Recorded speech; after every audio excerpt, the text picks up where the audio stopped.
Good morning, everyone.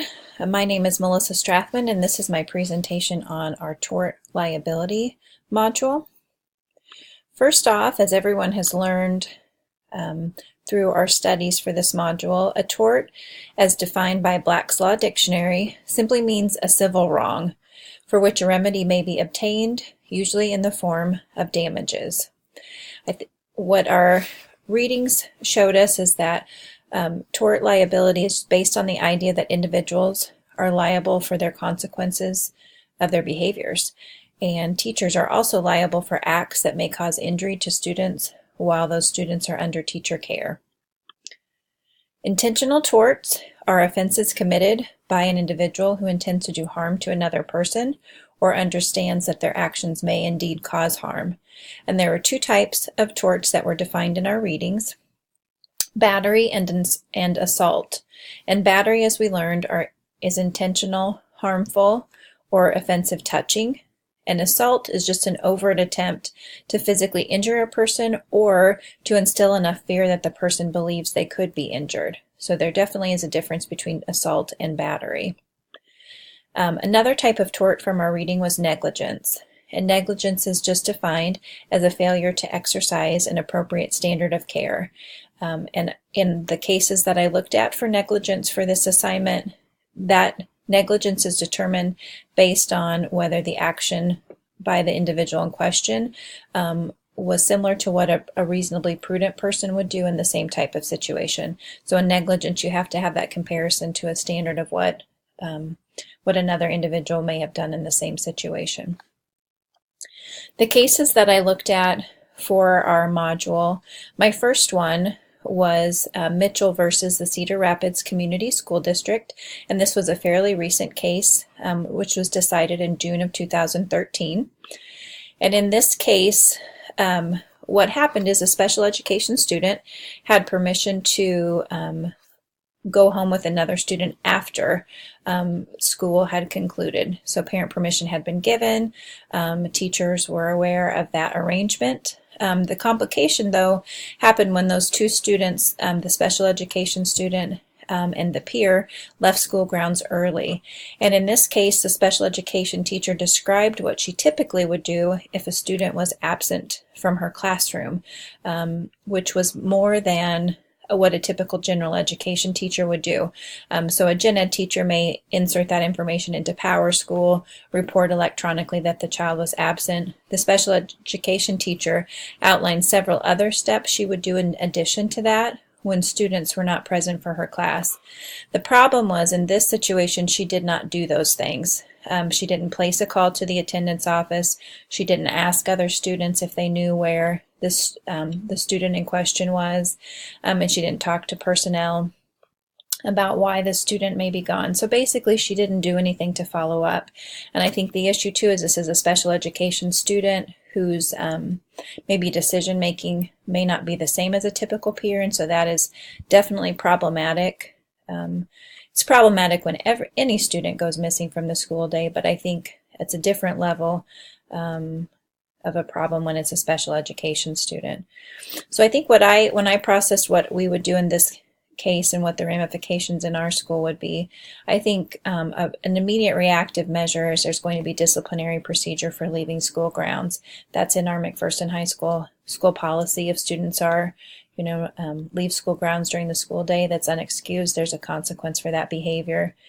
I think when you proactively think of what could be done differently, I think I would want to look as a building, what is our policy for any teacher to follow up if a student was at school that school day and is no longer in attendance? What steps do we take to ensure student safety, to ensure we know where students are that are in our care during the school day? I think I also would look at just the supervision schedule during passing periods. What does that look like? How can we have more eyes on students during that unstructured time? The second case that I looked at was Johnson versus the School District of Millard. And in this case, it's a case from 1998. This was an interesting elementary music class case. So the elementary teacher had a game activity of London Bridges which there's obviously music involved with London Bridges. The problem with the activity, though, was children were swinging other students back and forth. And in this case, a student was injured during that time. He reported asking students to stop, also reported that the teacher was not paying attention to what was going on, and the child did have a short-term disability based on the effects from that trauma. So it wasn't disputed in the court case that the teacher was not paying attention.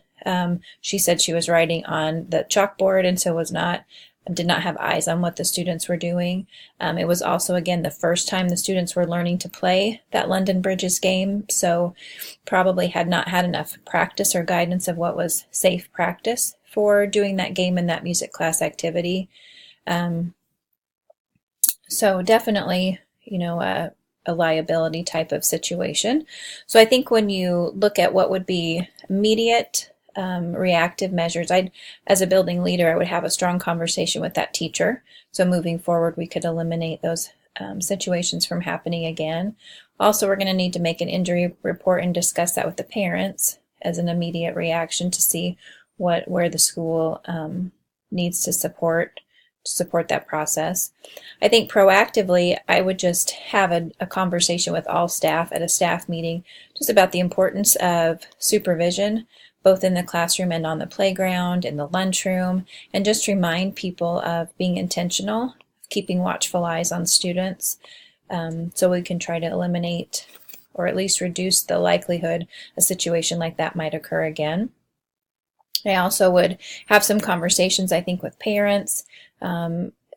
Typically, parents speak to each other about these types of incidents, and so you would want to try to get in front of that with some positive PR to make sure that parents are feeling comfortable with the supports in place to make sure students are safe at school. The third case that I reviewed was Mosley versus the Portland Public School District, and this was a case from 1992. And in this case, there was a student that it was during that lunch period time, and there was a fight, and one student pulled a box cutter on another student and caused significant damage. She had permanent scarring from being stabbed in the face and the chest, and so a very traumatic, obviously, fight for that student. It was just an interesting liability case as far as negligence, and it just made me think, this case specifically, of some instances that have occurred at our high school during that unstructured lunch type of time frame. And so moving forward, reactively, there obviously is going to be a disciplinary measure for having a weapon on school property. In our district, that could be a possible expulsion. That would have to go to a hearing and then to be decided. Proactively, I would really look at what is that supervision schedule. How do we have more eyes on kids during that unstructured lunch time? Depending on the size of the high school, you may want to consider some security cameras or other ways to have more eyes on kids if it cannot be adults and staff members in the building. So that could be another potential support for your practices moving forward. The fourth tort liability case that I looked at was TF versus Anchorage School District, and this was from 2004. And this was a very sad case for me to read about. A 14-year-old student attempted to hang himself and suffered then irreversible brain damage. And when the case was really looked at, the student had been repeatedly harassed by students in his class, both verbally and physically, and obviously had caused a lot of trauma for this student with their behavior. So the student attempted to hang themselves, but medical personnel were able to respond. But at that point, he already had irreversible brain damage. And the case just talked about, that was life-altering for him. He's, no longer a functioning individual. Very marked change in what his life outcome was supposed to be. So the family did sue the school district, obviously, in this situation. And I think when I thought about this case, unfortunately, we've had several instances that feels similar to this case as far as students responding with self-injurious behaviors. First of all, you're going to want to get a lawyer involved as a school district when you have a situation like that occur. If that harassment behavior is only reported as the investigation goes on versus observed directly by teachers and staff, I'm unsure maybe what you would do as far as any repercussions for staff members, but you're definitely going to want to have some strong conversations of just people being watchful of those behaviors. Proactively, I would really look at an anti-bullying focused type of curriculum, district-wide, not just at a middle school or high school level. And then also in the state of Kansas with the Jason Flatt Act, the suicide prevention law, that law has increased the time for professional development we need to spend with staff. And so that would definitely be a proactive piece to this type of a situation. The fifth case that I found was Golden versus Milford Exempted Village School District. And in this case, it was a hazing situation. So a freshman basketball team member was assaulted essentially by other team members throughout the season. The students would target that particular individual when staff was not around, coaches were not around, during times those unstructured times of waiting for the school bus to arrive for an activity. So there wasn't good eyes on student behavior during those times, which is similar to some of a couple of the other cases. I think the difference is this wasn't in a hallway during a lunch period time. This was, outside of the school building in a little bit different situation. But I think some of the conversations are still the same. You're going to have disciplinary measures that you proceed with for those student athletes that were involved in this hazing incident. And there could possibly be, I think, formal reprimands for the coaching staff that should have been involved in supervision with students during that transition time of, getting students on the bus. And obviously there was too much downtime if this type of behavior could occur. Proactively, I think, again, that anti-bullying focus, that curriculum in the school, you might even have that be a part of some initial conversations coaches have with their team members at the start of every season or throughout the season. You could really amp that up, I think, a little bit. And then I think just, again, reviewing our supervision policies with staff and helping them to see the importance of eyes on students no matter what the age, just a protection to be more vigilant with what we're doing with students. Throughout this case, I think these are professional standards that were targeted, both in modeling effective communication and collaboration strategies using this technology, but then I also think for educational leaders to really review and critique school programs to make sure that we're ensuring student safety and providing a good school experience for students and faculty throughout the school year. So I thank you very much for listening to my presentation.